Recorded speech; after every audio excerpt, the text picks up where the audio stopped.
All right. So this question, choosing cost drivers, ABC and ABM, okay? So this company PB is a designer of high quality backpacks and purses. Each design is made in small batches. Each PB comes out with new designs for the backpack and for the purse. The company uses these designs years and then moves on to the next trend. The bags are all made on the same fabrication. Oops, yeah, fabrication equipment expected to operate at capacity. The equipment must be switched over to a new design and set up to prepare for the production of each new batch of products. When completed, each batch of products is immediately shipped to a wholesaler. Shipping costs vary with the number of shipment. Budget information for the year is as follows.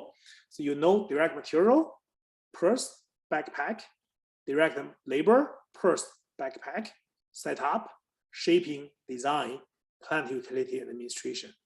You also know some numbers for backup and purses, different products, the number of the bags, hours production, number of batches, and number of design. First question, identify the cost hierarchy level for each cost category. Remember how many levels we are talking about? Cost hierarchy? There's 4 levels. 4, yes, okay. And Jeremy, what are the 4 levels? Do you still remember? Yeah, I do. They're output unit level, batch level costs, product sustaining costs, and facility sustaining costs. Okay, very good. So now I need someone to tell me, go through each of these items from the top to the bottom. You tell me which level is most appropriate. Okay, let's go with direct materials purse. Muhammad?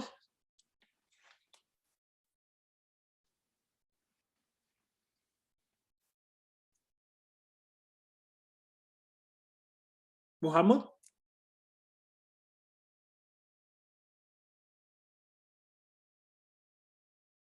Okay, anybody else? Sorry, I got it. No, I don't know what's wrong with my mic. Okay, now I got it. Okay, so direct materials purses will be output to unit level costs. Okay, backpack. Would also be output. Okay, unit what about level? labors? The labor person backpack. Those are output as well. Okay, setup. Batch level. Shaping.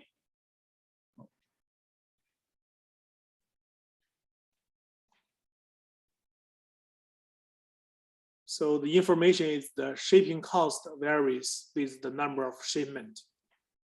So this is also a batch level, right? Shipping will be batch level. Yep. How about design? Product sustaining. Okay, plant, utility, and administration. Will be facility sustaining. Okay, you are all correct. Okay, so this is how we consider which are the cost hierarchy level. Okay, so next question, identify the most appropriate cost driver for each category. Okay, so for direct materials, can anyone tell me what would be the cost driver? Alexandra. Can you hear me now? Yeah, I can hear you now very Okay. well. Thank you. For purses, it would be the amount of purses. Yeah. Like Yes. backpacks would be amount of backpacks, and then amount of purses. The direct manufacturing labor would also be amount of backpacks, and then setup would be batches, the number of batches. Yeah. Shipping would also be a number of batches. Design would be I'm not sure about design, but If you plant take a- utilities and Yeah, if you take a look at the on the right side of the screen, the Mhm. second table, did you see some information there? Oh yeah, yeah.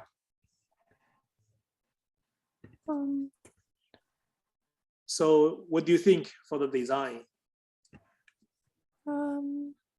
So that would be the, sorry for putting you on the spot, but the Mhm. second table, right? Did you see the information there? For The number of bags and then going oh down? yeah. And what's the last one? Okay.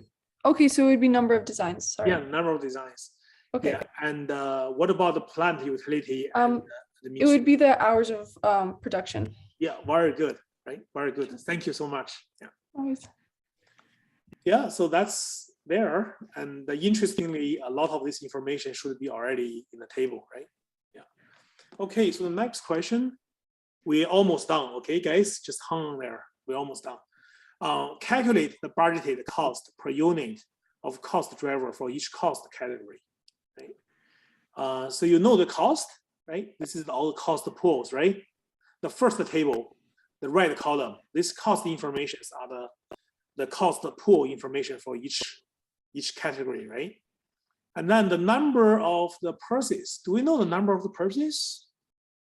Number of the bags, right? We know the number of the bags, right? And so then that's how you calculate the unit, right? So this is what we do. So the direct materials 3919155 divided by the number of the purchase, that's 3075. So you figured out each purse, the materials cost is 10379, right?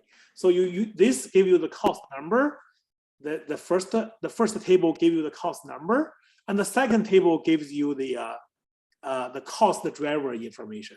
So you just use the division cost divided by the cost driver information. If this is clear, give me sum up 1, 2, 3.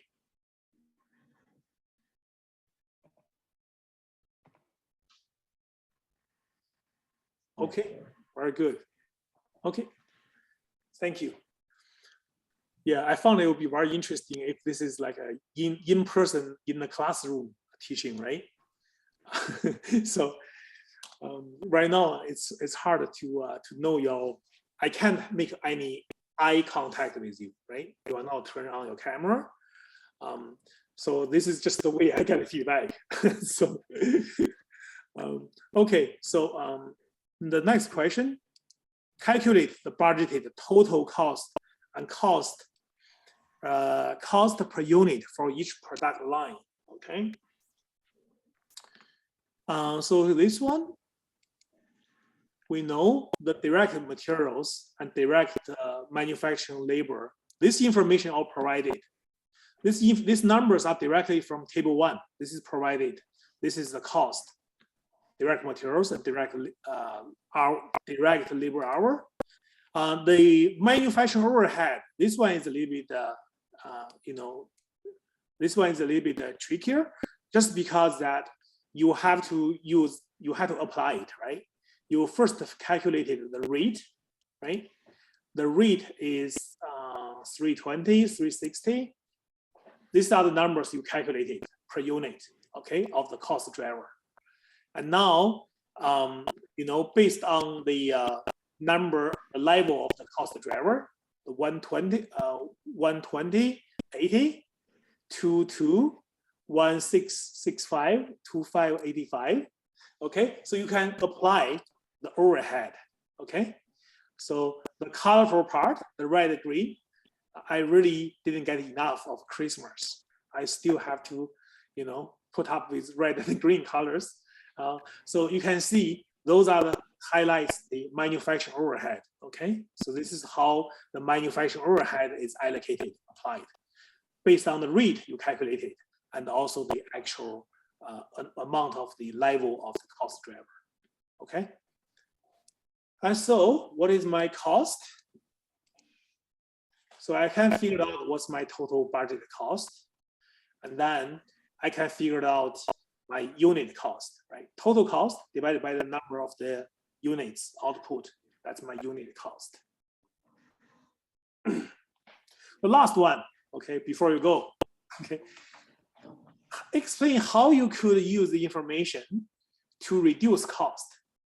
So you have this information right in front of you.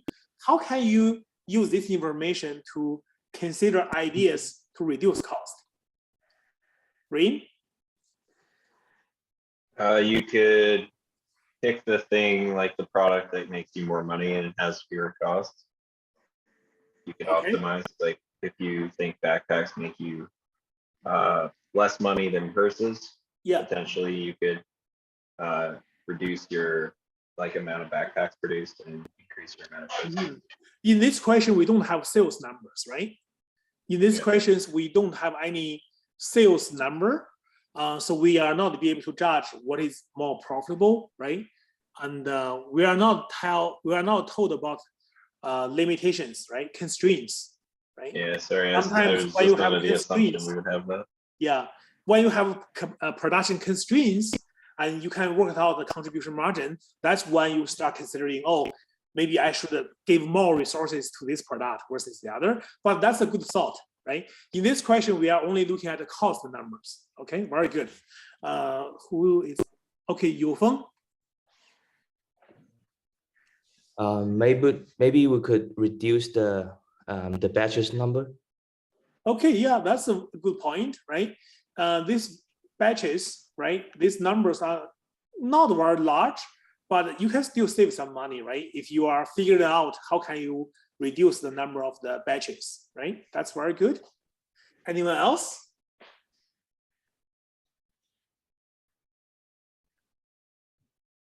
Rain?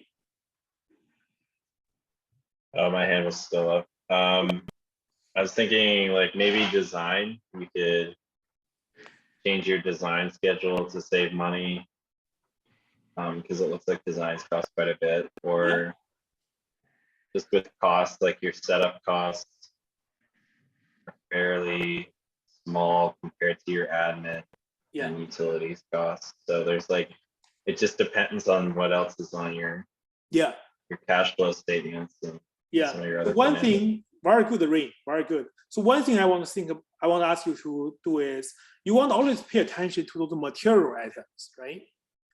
If you go through a potato field, right, what caught your eyes first has to be the big potatoes, right? Sure, there are some little ones, you can try to get it later on, but when you walk into a potato field, pick up the big potatoes first, right? So in this situation, which is the big potatoes?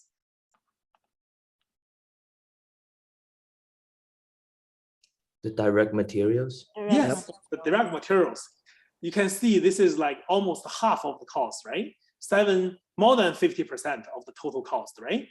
So total cost is 1.5 million, and more than half of that is direct materials. So definitely in your analysis, you don't want to ignore this, right? So if you are a politician, right, you don't want to ignore 50% of the population, right? Right? To make a decision. So you should talk about them first, right? So here, this is the answer, okay?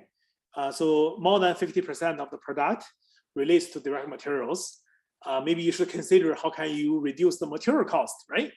If you have any success, that's going to cut down the cost big, right? And then, even though the setup, shaping, their costs are relatively low, you can still try to think about how to reduce the number of the setup times, the number of the shipment, right? And lastly, the manufacturing overhead, right, for the facility sustaining cost, you could also consider, right, some of the process to reduce the cost. Does this make sense? If this makes sense, give me a sum up.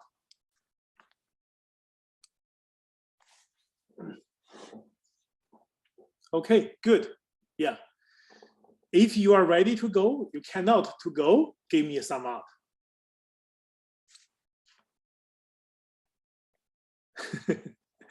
Okay. Anyways, yeah. Okay. Oh, you didn't get enough. So next time I'm gonna put more questions. Okay. No, this is enough. Yeah, I'm tired. Okay. So Let's call it a day. I think this is all I want to cover. Okay. And if you have questions, stay around.